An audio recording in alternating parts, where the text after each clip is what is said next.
અને સુરતની કામરેજ તાલુકા પંચાયતની સંકલન સમિતિની બેઠકમાં પ્રફુલ્લ પાનસેરિયાએ અધિકારીઓને ખખડાવ્યા. આરોગ્ય મંત્રી સુરાબ વિભાગના અધિકારીઓ પર લાલઘૂમ થયા.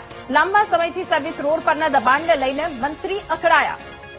પડતર પ્રશ્નો અને ચોમાસામાં પાણી ભરાવવાની સમસ્યા પણ આકરા પાણીએ છે. આરોગ્ય મંત્રી 3 વર્ષથી કામ નથી થયા. સુરાબ વિભાગને શું સમજો છો? પ્રફુલ્લ પાનસેરિયાએ કહ્યું. કામરેજ તાલુકાની ખોલવડ ગ્રામ પંચાયતમાં તાત્કાલિક કામ કરવા માટે સૂચના પણ આપી અને કહ્યું જો કામ ન થાય તો સરપંચને સસ્પેન્ડ કરો. 50% લોકોને ગ્રામ પંચાયત પાણી નથી આપતી. લાઇટ કનેક્શનની સુવિધા ન આપતી હોવાનું તેમણે કહ્યું. લોકો મારી પાસે આવે એ પહેલા મને પરિણામ જોઈએ છે. ત્યાં રસ્તા બધા દબાણ હતા, હવે કેમ ખુલી ગયા બધા? તો આપણે કોર્ટનું જો લોકોપયોગી કામમાં તમારે તાકાતથી તો કામ કરવું જ પડશે. હમણાં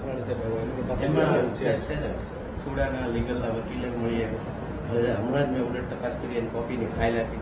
કોઈ મનાય નથી, અધિકારીઓએ કોઈ કામ કરવું નથી. આ વાસ્તવિકતા છે અને છેલ્લા 2 વર્ષથી નથી કરવું સાહેબ.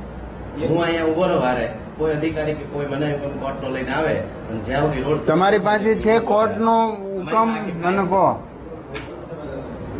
શું છે? જો તો ભાઈ એમ કે છે નો પોલિસી સ્ટેપ લેવા એવો હુકમ છે. કેવા કે ભાઈ લારી ગલ્લા આગળ હોય ને, લારી ગલ્લા એને નહીં હટાવવાના. તમને રોડ બંધ કરવાનું કોણે કીધું છે? એ લારી ગલ્લા લોકોને આ રીતે બનાવવાના તમારે આવા જ રમાડવાની વાત છે. હે તમે પ્લાનિંગ કરો, પરમ દાડેથી અહીંયા પોલીસ ઉભી રહેશે. ભાઈ તમારો બધો બંદોબસ્ત એક સાથે.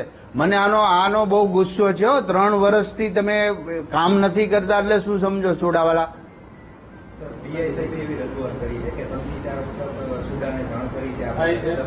તમારું કોઈ કર્તવ્ય ને દાયિત્વ જ નથી થતું લોકોપયોગી કામ કરવા માટે. કામરેજના જે ગામોમાં ગેસ સુવિધા આપી રહ્યા છે એમાં વધુ કેટલી ગેસની સુવિધા આપી શકાય તે હેલ્થ બાબતના પીએચસી સીએચસી સેન્ટરની તમામ પ્રકારની માહિતી અને પ્રશ્નો આ બધું જ ડીપમાં ચર્ચા કરીને નેશનલ હાઈવેની એજન્સી સાથે પણ મળીને તમામ પ્રશ્નો સોલ્યુશન કરવાની અધૂરા કામ પૂર્ણ